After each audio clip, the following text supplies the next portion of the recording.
Hey, this is Anthony Pirelli with the Billion Bet Podcast. Today we have Jocelyn Wreede on today, and you just created a new book, The Voice Inside, correct? Yes, Congratulations. thank you. So, where did you get inspiration for your book? Well, 10 years ago, I was probably like most people. I was getting up on Sunday mornings, going to church, sitting in the pew, listening to the preacher, calling myself a believer, going through the motions. And I really thought that that's all there was to it. Okay. Um, but he showed me differently. God showed me differently that there was more to it, and he did some pretty crazy things. I don't want to give all the details away because obviously I want them to read it in the book, but he did some pretty crazy things in my life, and he literally told me there would be a book, and even gave me the part of the title lost. He said lost and found, so I made sure I put that in the subtitle. But that's Okay.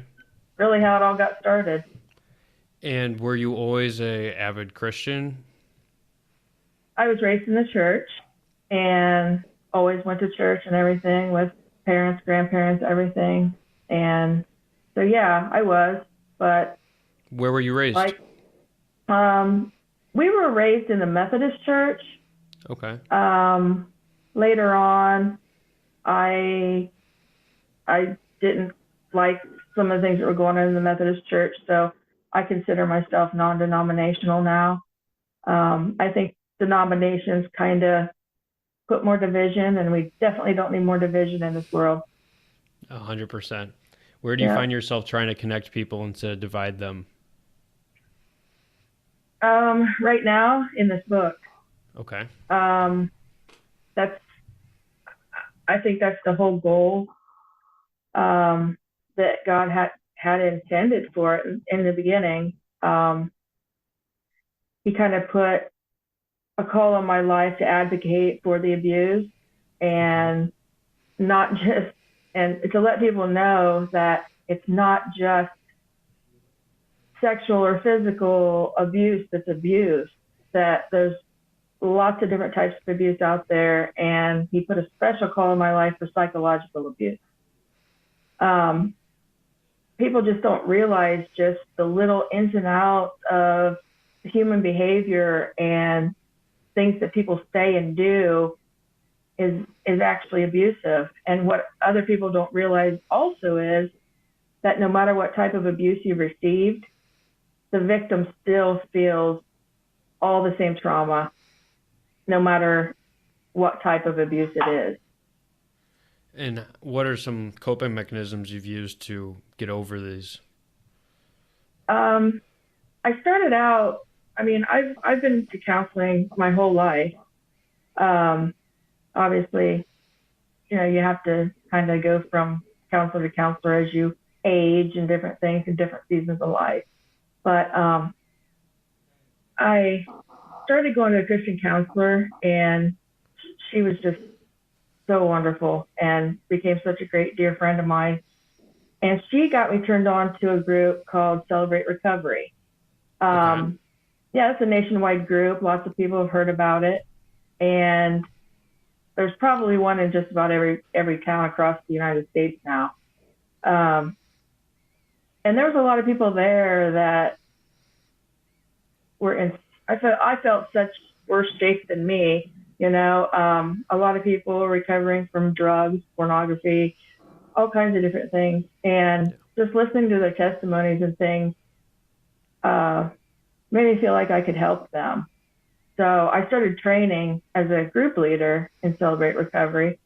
And between my own therapy and that, it kind of brought things full circle. But when I plugged God into the equation, that's when everything really started to fall into place, honestly.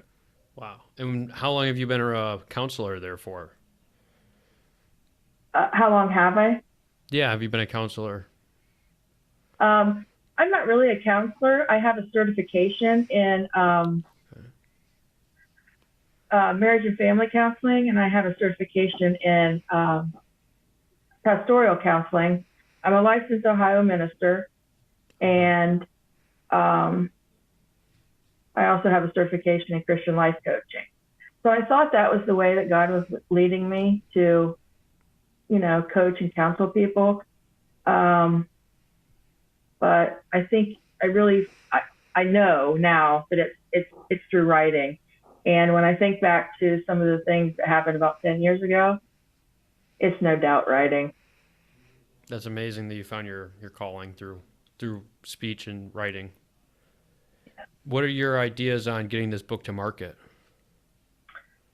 Well, I have several podcasts lined up, actually. And Keaton Hoskins, he was nice enough to write the foreword for the book. And so he has about a 6 million person following on social media. So that should help. And just everything combined, I've been putting it out there for a long time to get people hungry for it and everything. So I think we're going to do good. I think we're going to do well. Yeah, I'm sure it's going to be a huge success. A bestseller for sure. I hope so. Well, that and, Mike Fallett and his team that is helping me publish it, they have a lot of systems in place to help us market things too. So it's going to be pretty cool. And are you going to be selling these on Amazon as well? Yeah, that's where they'll be for sales on Amazon. Okay. Are you going to offer like an audio book version of it? That is still kind of up in the air. If I do it, I wanted to go through them, and through Mike's company. Mike's company. They're still trying to put things together for that. They think probably soon that they'll be able to offer that. Okay, and then. But yeah, definitely, I'm definitely interested in the audio. Yeah, that'd be a cool, different way to get across. Probably a few more platforms at least. Yeah. Wow. And I saw that your cover is your barn. I really like that. I think it's very unique. When did you guys have it resurfaced? 2019. My sister was getting married, and she actually didn't care if we just left it the old janky barn, but we didn't. So my mom had it restored, and so she got married in it in October of 2019. And when I was thinking about the cover of the book, I already had the title going from Lost to Found, the subtitle, and I thought that would be perfect. The old to the new, Lost to Found. Definitely. And so we rolled with that. It's very intriguing too. It makes people wonder, what's going on here. Yeah. Open the cover and dive in. That's right. Yeah. And what other ideas did you have for the cover if you weren't going to go with that one? I wasn't really sure. It was, they put together about 13, 14 different covers and sent me. And I had sent them in some different photos and different things, but when they sent them all back and I looked at them, it was this one from day one. Yeah, it just knew. Popped. It spoke right to me. So for sure. Yep, I knew. That's awesome. It's great when you just you see it and you're like, yep, that's the one. No questions about it. Yep. And after the book, what's your next large project you're going to take on? Honestly, I'm already starting on that, and it's a huge one. It's a big one, and that is getting this book to film. To film? Yep. Seriously? Yep. And how are you going to go about that? Well, I do have a few contacts that are connected to the film industry. One of my podcasts, in fact, she's been in the Hollywood scene for, I don't know, 40, I mean, lots of years. And then I have some friends that are friends with, I have some friends that are friends with big names like Roma Downey and things like that. Okay. I'm just not going to give up If you until don't it give up, happens. there you go. It'll happen eventually then, right? Yeah. It might be 10, 15 years down the road. Oh well, I won't give up. That's incredible. You can hit the big screens with it. Yeah. So is it going to be like are you trying to get this like a full production or a short film, documentary? What genre are you shooting for? I mean, I'm thinking big screen because I've seen some of the Christian films that went, from book to film. Okay. And I'm thinking I have stories that happened in here that I've never heard or seen anywhere. Yeah. And like I said, I don't want to give too much away, but of course. I mean, I've had encounters with the supernatural that it'll make the hair on your neck stand up. Let's put it that way. Like aliens? Not like aliens. I mean, like God. Well, how supernatural? How? I've had 2 audible messages.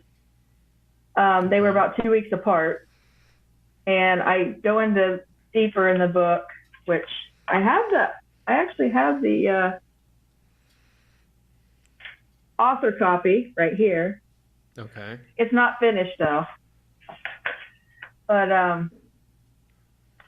yeah, it was just like he was trying to convince me that he was real, but then told me, you need to go tell everybody else that I'm real. And so that's what I'm doing. And of course, it's come with backlash and all kinds of stuff, but that was to be expected. And I knew when I stepped into this call, it wasn't, that Satan was going to send people to try to trip me up. I mean, he's used my friends and family even. So I just got to keep my eye on the prize, and that is what he wants for people to know. This happened. These things happened. And I'm as real as you or I, even more real. Exactly. 100%. And you got to stay focused on that. You know, trust in yourself, trust in God. You'll find your way. Yeah. It's incredible, though, that you got these messages from him. Do you think that something provoked it? I speak about this in the book, but it's almost like a lineage or something. My grandma, when she was about 40 years old, in her 40s, she had colitis really bad. And the night before they couldn't do anything more for it. Back then, they didn't have all the medical advances they have now. So the night before she was supposed to go in for surgery for a colostomy, she got woke in the middle of the night, and God spoke to her and told her to get down beside her bed, get on her knees, and ask him to heal her, and he would. And so she did it. And the next day when she got there, you couldn't even tell that she had ever had colitis. And no scarring, no nothing. Did she need surgery still? No. Wow. And she was completely healed. And the same thing happened to her daughter, which is my aunt. Later on, she was healed, and just about the same way. She was ready to go get a tracheotomy and stuff, and the doctor went in and was like, there's nothing there. Wow. It's gone. Just vanished. Yeah. So I don't know. I've talked to my aunt a lot, and she's, been a missionary. She's retired now, but she was a missionary for 40 years. been to about every country known to man, it seems like 15, 16 or something like that. And music ministry. And she would take college kids, musicians, over to different countries to minister to people. And we kind of say that. I don't know if it's something in the lineage. I don't know what it is. I sure didn't expect to be sitting in church one day and hear like I describe it like a swish and then a like doors shutting. And it happened both times that it happened. And it was like, and when that happened both times, I could see people moving about, In the talking. church? Yeah, but I couldn't hear their voices. Oh, really? And I could see the pastor's mouth moving and I couldn't hear his voice. And that's when I got mid-service? Yep, mid-service. That was the first one. And that's when I got my first message. And it was for somebody there in the church that I had to go tell Really? something to. Yeah. So then the second one happened and I wasn't as shocked when that happened, but when that noise came again, I knew. I knew what was about to happen. You knew something was because it had already happened. Yeah. Now Really? that night was really freaky. So What I'm happened gonna make that night? people. Oh, you're gonna make people read the book for that one? Yeah, All I'm gonna right, make all people right. read the book for that one. That's okay. That's okay. I respect I that. don't want to give all my stuff away. No, you can't. But Yeah. I want to read the book just listening to this. Yeah, I mean, if I was somebody that was hearing this, I would be so intrigued too. Especially people that are kind of on the fence about God and Did you ever what consider happened. yourself on the fence? I don't know if I ever considered myself on the fence. I think I always believed, but there was definitely a time I didn't know what I believed in. Yeah. And I think we all probably maybe go through that at some point in our lives. But you know, I talk about in the book. I went through the bad too. I was a partier all through high school, all my 20s, and I got into some pretty dark times, some dark seasons that I had to pull myself out of. And I definitely wouldn't have done it without his help. It was just like he just absolutely pursued me. Wow. I have a friend named Mike, and he has a book as well, and I believe it's called Pursuit. It's a similar. It's not the same, but it's similar where he felt that God had pursued him as well, and he I'll have found to his look it up. calling. Yeah, it's a great book. I believe he's actually going to come on the podcast sometime, probably closer to December. Okay, cool. But yeah, Sounds good. similar but much different. And what I know you were talking about potentially, getting into like house, like flipping a house or something like of those sorts. Are you still looking to get into some sort of like different like investment avenue or some new business idea maybe? You know, when I started joining coaching groups, I was doing Christian life coaching because I had put myself through school, so I was doing that. And then I saw a need.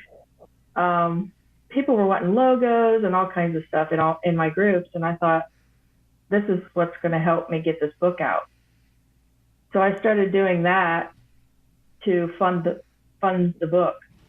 Okay. And once things got going with the book, though, it was like I really needed to focus just on the book because it was getting to be too much. Yeah. So I let that go and gave all my business to my friend, and she gladly took it. And I just focused on the book. And so, yeah, my husband and I are actually in talks with the neighbor down the road right now to potentially get a little farmhouse down here and flip it. But yeah, and I got in with a group of people, and it's a membership group, and they fund wholesales, flips, whatever. Okay. And so, Like a Facebook group?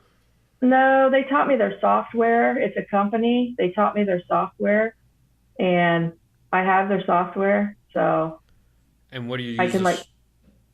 analyze properties and do all the things with it. I haven't figured it all out yet, but So you kind of put like an address in, it'll tell you like the rent roll, the mortgage it'll tell me payment. everything. It is really awesome. It's really awesome. But yeah, I'm definitely interested in different investments and things for sure. And there's some other things that long term investments and things that I'll definitely be getting involved in soon. What like in what regards? Well,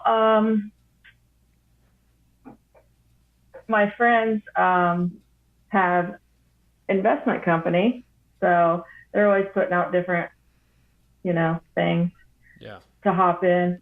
So I told them, let me sell some books, and I'm definitely hopping on because it sounds really cool. But I still do the trading a little bit. Um, I know you're into stocks too, right? A little Um, bit. yeah, I still do that a little bit. I took a year long class in stocks and trading, and I used to day trade, and that was Okay. fun. That was pretty fun. But I just have long holds now. But What's your favorite long hold?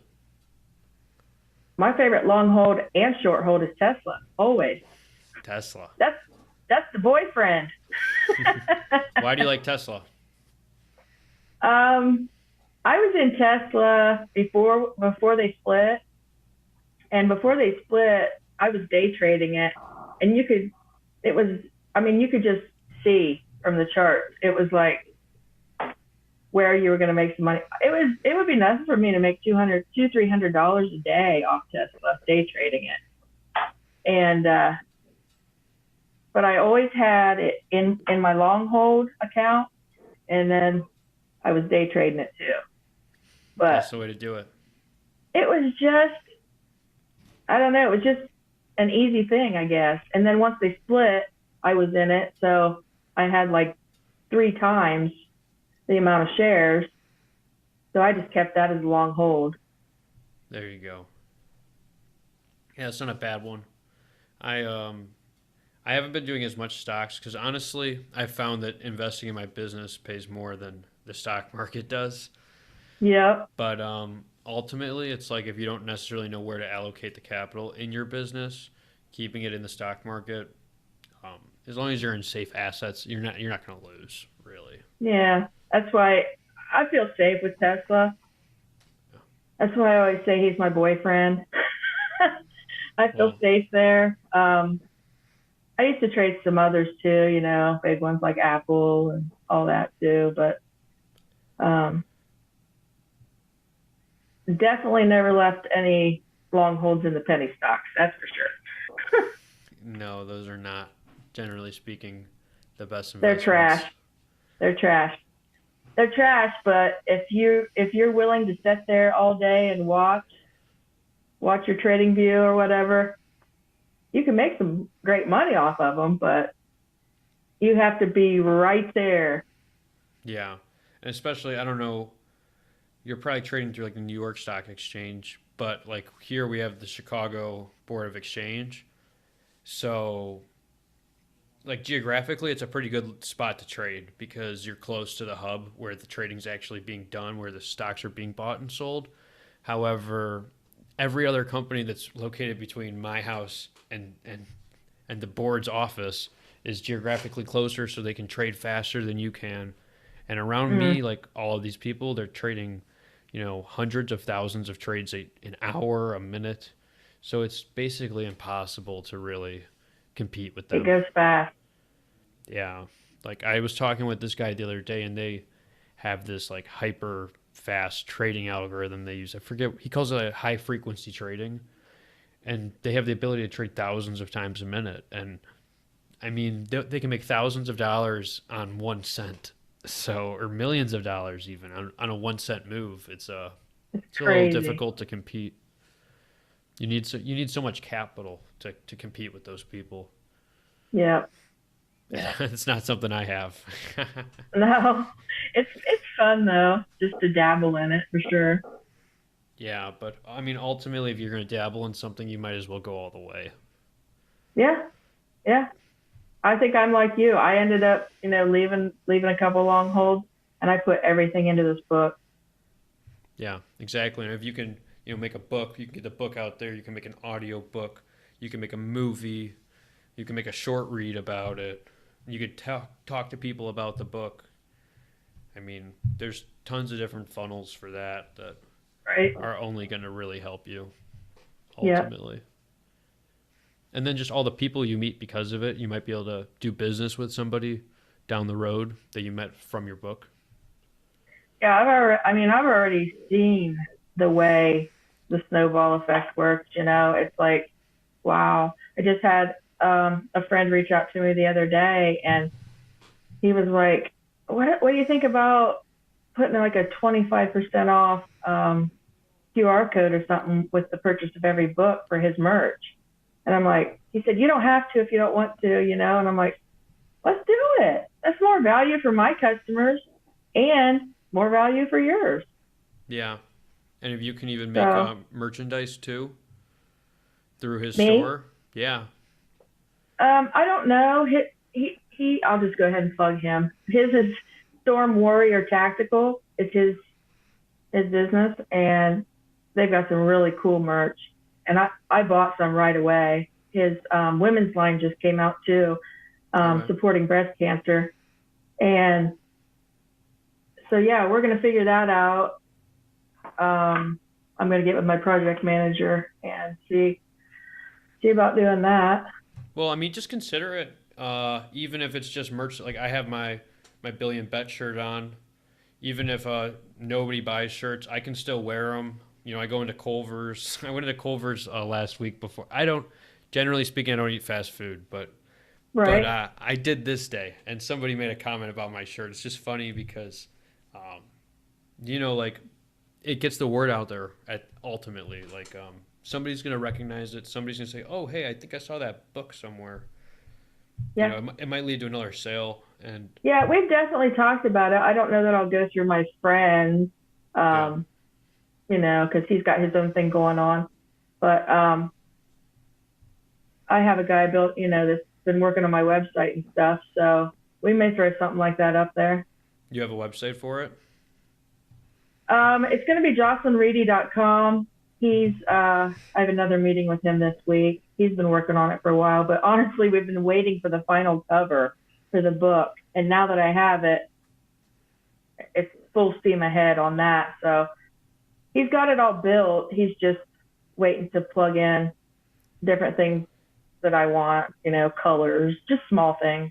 And what are you gonna do for the website? What is your How are you gonna try and reach people with it? What are they gonna do when they get on the website? What does that look like? Um, the website is going to have a link in it. I mean, it'll have my about and everything like that, but it'll have a link that'll take them directly to Amazon to buy the book. Okay, And like you said, if we end up, and we probably will end up doing some merch and stuff, all of that'll be for sale on there as well. nice. Are you gonna do book bundles with merch and stuff like that? Do like 2 books, 3 books? I, I saw I Alex mean, sure. Hormozy basically what he had the strategy he implemented, and he basically gave away he like if somebody bought the first book, as long as it covered his cost, then like he would give away like 2 books, because this person's not going to read 2 books obviously of the same book. They're going to give one to their friend. So it's like a Right. guaranteed way to basically spread your business. That's why I Yep. asked that question. Oh, Um, there'll definitely be things like that, going on. I have no problem giving the book away if somebody, or, buy the book, get a free T-shirt, something like that. Yeah. just anything to really get your name out there, Yep. because it will create more lifetime value ultimately. Yep. Absolutely. We'll definitely be doing stuff like that for sure. That would be awesome. I'm excited. And when do you think the book's going to come out? I am working on the final edit right now, and it will not go back to a professional editor. So when I am done, which I plan on being done this week, Okay. even if it's by the end of Sunday, Yeah. I plan on being done this week. And Keaton is working on the forward right now as well. And once we're done, it doesn't go back to the professional editor again. It's done. So they'll run it through spell check and all that, and maybe format it a little bit more, maybe clean it up just a little, but it will not be edited again after I'm done this week. So Good for you. I am very hopeful finally that we will have an October launch. I said that about September too, and I said that about August. Well, But I really think that it's looking definitely this month. because what it takes, by the time you send the final edit in, is it like 2 weeks? How long does it take to get printed? Actually, I don't want to tell people too much about this, but we had to upload it already onto Amazon. So if somebody searched my name on Amazon, it's already there. But that was so I could buy an author copy, Oh, so that I had something tangible to hold in my hand to edit okay. instead of just the file, and kind of makes it more real, you know. So Of course. it's Of course. already on there. So it shouldn't be, like you said, couple weeks, I would think, tops, after I get done here. Good for you. Good for you. That's incredible. It's pretty exciting. Man, it's been a long time in the making, I'm sure, right?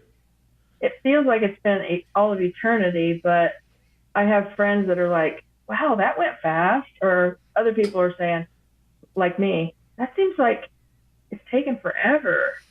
But other When did people are just like, when did you first start it? I think it was May. Is that where the idea popped in your head, or when you actually kind of like started writing? Um, I started writing this book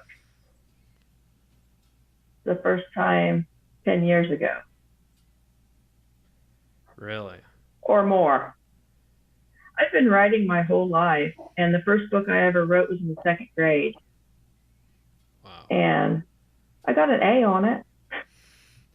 And since then, you've written multiple or kind of short stories, chapters. I had it, once I got in high school, I started writing poetry like a lot of girls do, and about their breakups and the love life and all that. And so I started writing poetry, and I submitted a couple to a contest, and they got published in a book. Oh, wow. And so it's floating around out there somewhere with a couple of my poems in.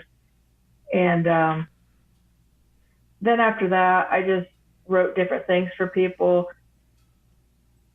I would be a creative writing judge for our county fair for the 4-H kids. I would write different things for master gardeners, for